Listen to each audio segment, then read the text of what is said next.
Job done in style by the Australian cricket team as they have thrashed South Africa by an innings and 182 runs in the second test at Melbourne to take an unassailable 2-0 lead in the three-match series.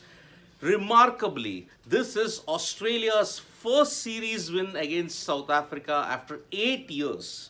Remember, they had won in South Africa 2-1 with Mitchell Johnson being the star.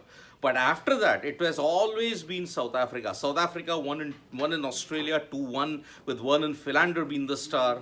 Then in 2018, marred by the Sandpaper Gate scandal, Australia were hammered 3-1, which was incidentally their first series loss in South Africa after 48 years.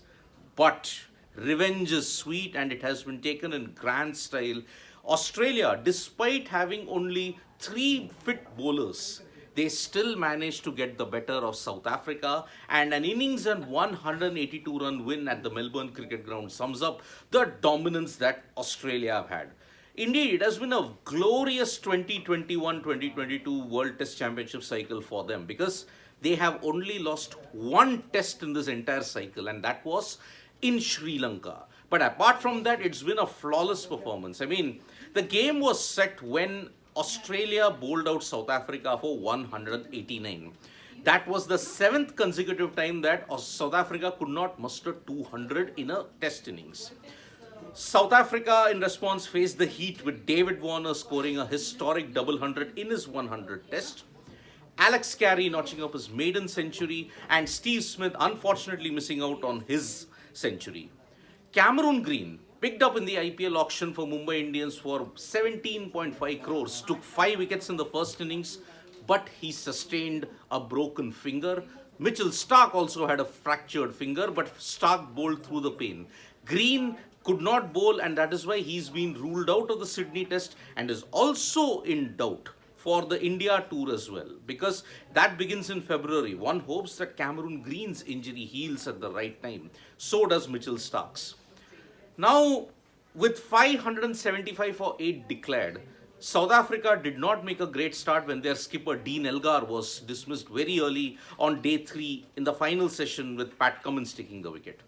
Here, it was Nathan Lyon and Scott Boland who showed up most of the workload, and they ran through the South African batting. Temba Bavuma was the only star with 65, and he shared a good partnership with Marco Jansen also resisting. But in the end, it proved to be a bridge too far.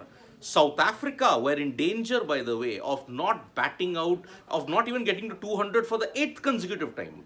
But some lusty hits from Lungi Ngidi ensured that they at least got past 200.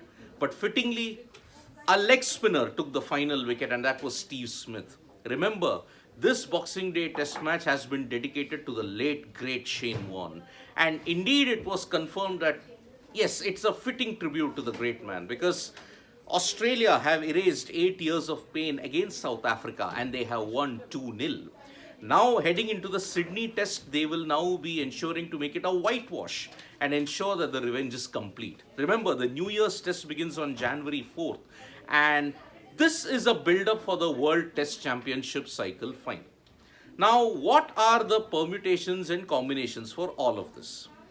Australia are through to the World Test Championship final because they have now got a percentage points close to 80. Now, if they win in Sydney, irrespective of if they lose 0-4 in India, they are still through to the World Test Championship final. South Africa, on the other hand, they have messed up their chances big time because their percentage points is almost dipped to below 50 at this point in time. So there are questions on this that, sir, is India officially in finals after the South Africa loss? They will be in the finals if they win 1 out of the remaining 4 tests that they have against Australia. Only 1 win is enough for them. 1 loss, if they do it, it will still not impact them. Remember, South Africa now only have 3 tests remaining. 1 in Sydney, 2 against the West Indies in March.